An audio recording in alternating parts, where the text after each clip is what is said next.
पर आप गिलोय का काढ़ा किस प्रकार बनाते हो। आप एक गिलास पानी लेते हो और जब पानी आधा रह जाता है तो आप इस काढ़े को पी लेते हो, या फिर जब पानी एक तिहाई रह जाता है तो आप इस काढ़े को पी लेते हो। मैं आपको बताना चाहता हूं कि आयुर्वेद के हिसाब से यह काढ़ा बनाने का गलत तरीका है। आयुर्वेद के हिसाब से आपको पानी को एक चौथाई तक उबालना है, या फिर एक का आठवां हिस्सा, 1/8 इतनी ज्यादा मात्रा में उबालना है। मैं आपको समझाता हूं कैसे।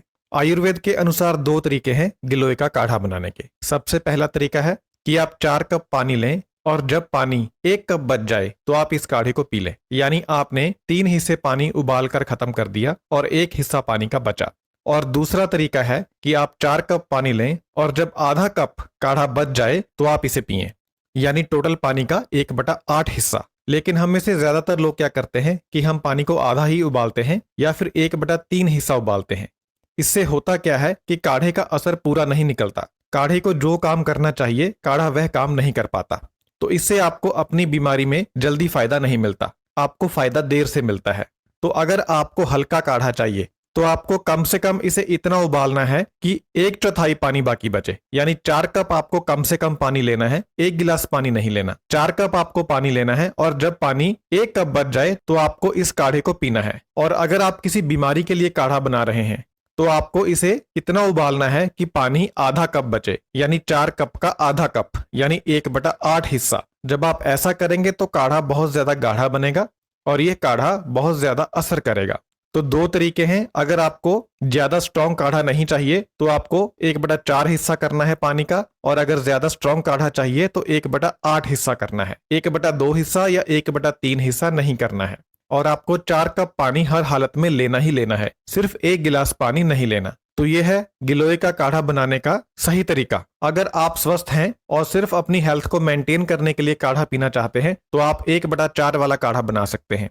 और अगर किसी बीमारी को दूर करना चाहते हैं तो फिर आपको हर हाल में 1/8 वाला काढ़ा ही बनाना है। गिलोय का काढ़ा बनाने के लिए पत्तों का इस्तेमाल ना करें, केवल डंडी का इस्तेमाल करें। डंडी को ऊपर से पहले छील दें, जो इसका ऊपर वाला हरा छिलका होता है उसे उतार दें, और फिर इस डंडी को 1 इंच के टुकड़े के आकार में काट लें। आपको जो बड़ी डंडी लेनी है वह 6 इंच से लेकर 8 इंच बड़ी डंडी लेनी है, और फिर इस डंडी को 1-1 इंच के टुकड़ों में काट देना है। इन टुकड़ों को काटने के बाद आपको इन्हें हमाम दस्ते में कूटना है। अच्छी तरह से कूटने के बाद फिर आपको इसे रात भर के लिए भिगोकर रख देना है, और सुबह उठने पर आपको इसे उबालना है और काढ़ा बनाना है। यह गिलोय का काढ़ा बनाने का सही तरीका है। इससे गिलोय के सभी गुण काढ़े में आ जाते हैं। गिलोय का काढ़ा इम्यूनिटी को बूस्ट कर देता है। गिलोय का काढ़ा फ्री रेडिकल्स की वजह से आपके शरीर की कोशिकाओं को होने वाले नुकसान से बचाता है। गिलोय का काढ़ा पीने से आपके शरीर की कोशिकाएं स्वस्थ रहती हैं और आपको कई तरह की बीमारियों से छुटकारा मिलता है। गिलोय आपके शरीर में से टॉक्सिन्स को बाहर निकालती है, आपके खून को प्योरीफाई करती है, खून को साफ करती है, बैक्टीरिया से लड़ती है। गिलोय आपको लीवर में होने वाली बीमारियों से बचाती है और यूरिनरी ट्रैक्ट इन्फेक्शन को ठीक करती है। गिलोय दिल से जुड़ी बीमारियों को ठीक करती है, और गिलोय इनफर्टिलिटी को दूर करती है। यानी अगर किसी शादीशुदा जोड़े को बच्चा नहीं हो रहा है तो गिलोय इस समस्या को दूर कर देती है, और गिलोय का नियमित सेवन करने से एक स्वस्थ बच्चे का जन्म होता है। गिलोय पुराने से पुराने बुखार को उतार देती है। गिलोय डेंगू बुखार में, स्वाइन फ्लू में और मलेरिया में बहुत ही ज्यादा प्रभावी होती है।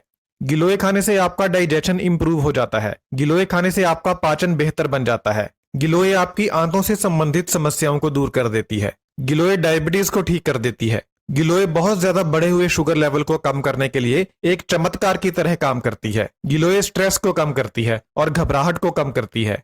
गिलोय खाने से मेंटल स्ट्रेस कम होता है। गिलोय खाने से याददाश्त बढ़ती है। गिलोय एक बहुत ही जबरदस्त हेल्थ टॉनिक है जो हर किसी को लेना चाहिए। अपनी नॉर्मल हेल्थ को मेंटेन करने के लिए आप हर रोज 1/4 हिस्से वाला काढ़ा ले सकते हैं। गिलोय रेस्पिरेटरी प्रॉब्लम्स को दूर करती है। गिलोय एंटी इन्फ्लामेटरी होती है। यह शरीर में सूजन को कम कर देती है, चाहे यह सूजन आपके नाक में हो, गले में हो, छाती में हो,